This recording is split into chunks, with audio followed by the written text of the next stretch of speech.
Muli po magandang tanghali po sa ating lahat. Ang sabi ko sa Job 1 verse 21, ang Panginoon ang nagbigay at ang Panginoon ang kumuha. Purihin ang pangalan ng Panginoon. Isang taos-pusong pagbati at pakikiramay po sa naulinang pamilya, mga kamag-anak, mga kaibigan ni Ate Alma, at sa lahat ng narito ngayon na nakikisa sa pagdadalamhati. Bago po natin ihatid sa kanyang huling hantungan ang katawan ng ating minamahal na kapatid kay Kristo na si Ate Alma, nais po muna naming magbigay ng maikling mensahe ng pag-asa at pagpapaalala muli mula sa salita ng Diyos. Sa ngalan ng Camp of Blessing Christian Fellowship or CBOC or COBCF, kami po ay taos-pusong nakikiramay sa buong pamilya at sa lahat ng mga mahal sa buhay ni Ate Alma. At ipinapanalangin namin ang Panginoon ang maging inyong kalakasan, kaaliwan, at kapayapaan sa mga sandaling ito. Ang mensaheng aming ibabahagi ay hindi batay sa aming sariling kaisipan o opinyon, kundi sa salita ng Diyos, sapagkat naniniwala kaming sa Kanya lamang natin matatagpuan ng pagdadalamhati. Muli, Job 1 verse 21. Ang Panginoon ang nagbigay, ang Panginoon ang kumuha. Purihin ang pangalan ng Panginoon. Mga minamahal na kapatid kay Kristo, ngayong araw, sama-sama tayong nagtitipon upang ihatid sa huling hantungan ang ating minamahal na kapatid kay Kristo, si Ate Alma. Hindi madaling magpaalam. Walang salitang ganap na makapaglalarawan sa sakit na dulot ng paghihiwalay. Mahirap tanggapin na ang isang taong nakasama natin sa pagsamba, sa mga panalangin, sa ating mga pagtitipon, at sa ating ibang yugtong at sa iba't ibang yugto ng ating buhay ay hindi na muli nating makakasama sa mundong ito. Ang ating mga luha ay hindi tanda ng kawalan ng pananampalataya, kundi patuloy na pagmamahal na ipinagkaloob ng Diyos sa ating mga puso. Ngunit, sa gitna ng ating pagdadalamhati, nananatili tayong nagtitiwala sa Panginoon, sapagkat ang ating pag-asa ay hindi nakasalalay sa ating sariling pagkaunawa, kundi sa Diyos na kailanmay hindi nagkakamali. Siya ang ating kandungan, lakas, at pag-asa sa oras ng kalungkutan. Habang tinitignan natin ang katawan ni Ate Alma sa huling pagkakataon, ipinapaalala sa atin ang salita ng Diyos sa Genesis 13 verse 9. Sapagkat ikaw ay alabok at sa alabok ka rin babalik. Ang katawang, Genesis 3 verse 19 po. Ang katawang ito ang ginamit ng Diyos sa buong buhay ni Ate Alma. Sa pamamagitan nito ay nakapaglingkod siya sa Panginoon, nakapagpakita ng kabutihan, nakapagpabigay ng ngiti at pag-asa, nakibahagi sa ating mga pagsamba, at naging pagpapala sa maraming taong nakasalamuhan niya. Ang lahat ng mabubuting sandaling iyon ay mga kaloob ng Diyos na pagpapasalamatan nating alalahanin. Ngayon, natapos na ang layunin ng katawang ito sa mundong ito, kaya't buong paggalang at pagpapakumbaba natin itong ibinabalik sa lupa ayon sa itinakda ng Diyos. Ngunit, hindi rin dito nagtatapos ang ipinapahayag ng kasulatan. Sinasabi rin po sa Ecclesiastes 12 verse 7, ang alabok ay babalik sa lupa gaya ng dati, at ang espiritu ay babalik sa Diyos na nagbigay nito. Bilang tao, maaaring nais po nating makapagsabi ng isa pang salamat, isang huling yakap, o isang huling pag-uusap. Subalit, itinuturo sa atin ng Diyos na ang buhay at kamatayan ay nasa kanyang mga kamay. Kaya, sa halip na tumingin sa yumao, tinataas natin ang ating mga puso sa Diyos na buhay, sapagkat siya lamang ang pinagmumulan ng buhay at siya lamang ang may ganap na kapamahalaan sa bawat tao.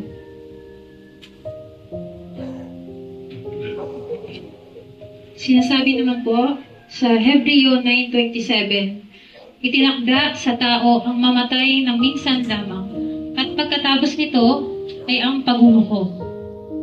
Dahil dito, mapagpakumbaba nating tinatanggap na ang lahat ng mangyayari pagkatapos ng buhay na ito ay nasa kamay ng Diyos lamang.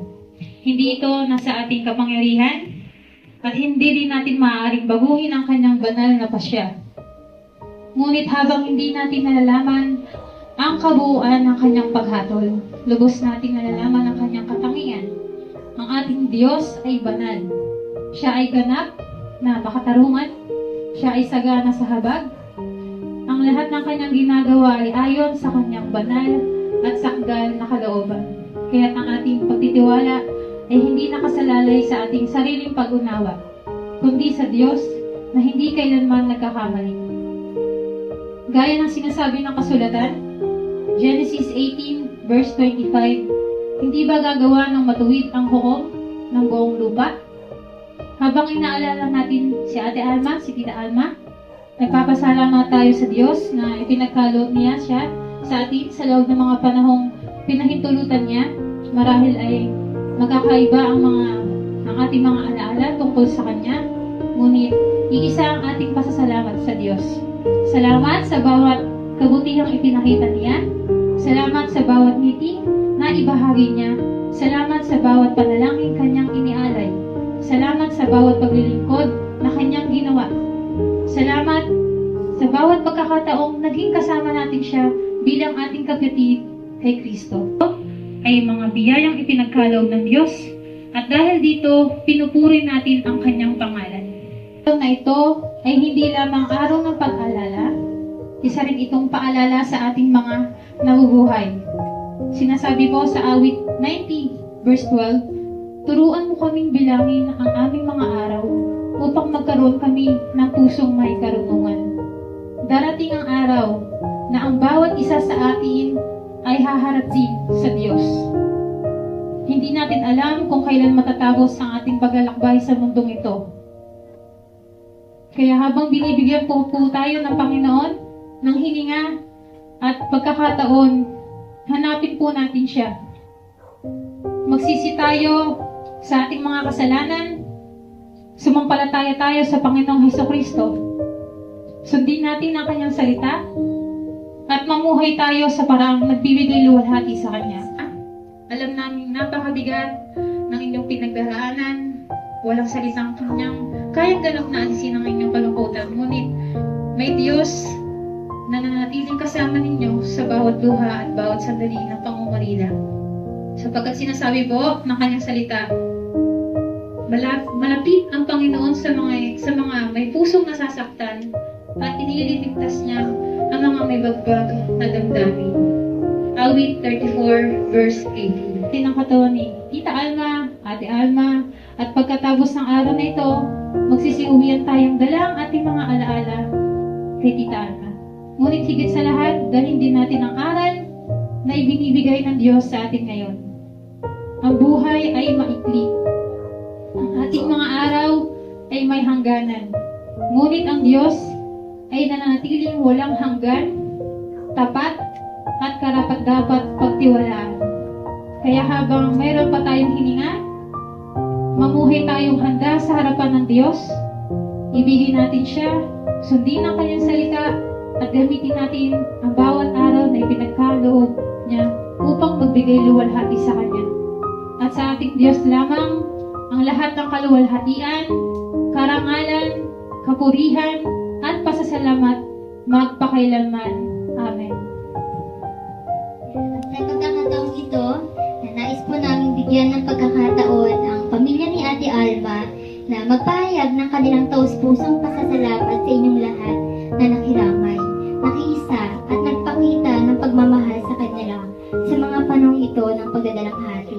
Kaya inaanyayahan po namin ngayon ang pamilya ni Ate Alma upang magbigay ng kanilang mensahe ng pasasalamat. Magandang hapon po sa inyong lahat. Mga nagkiramay po sa pangin.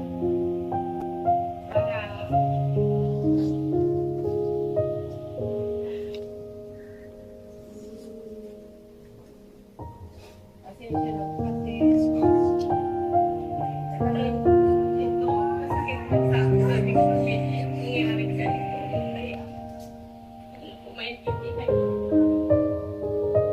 At maraming salamat sa inyo sa tulong niyo para kailangan sa lahat ng ito at maging maayos din si Ate Asma. Kung po kami nagpapasalamat. On behalf of COBCM, kami po ay lubos na nakikiramay at lubos din na nagagalak.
Puso ko'y binihag mo sa tamis ng pagsuyo. Tanggapin niya ring alay, ako'y iyo. Habang buhay, hanin pa ang kayamanan, luho at karangalan.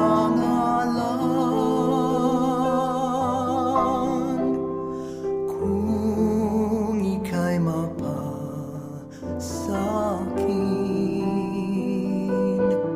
lahat na nga ay kakamtin.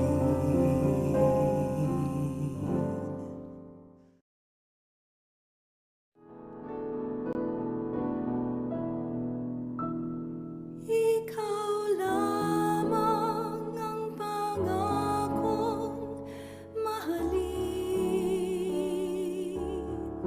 sa sumpa.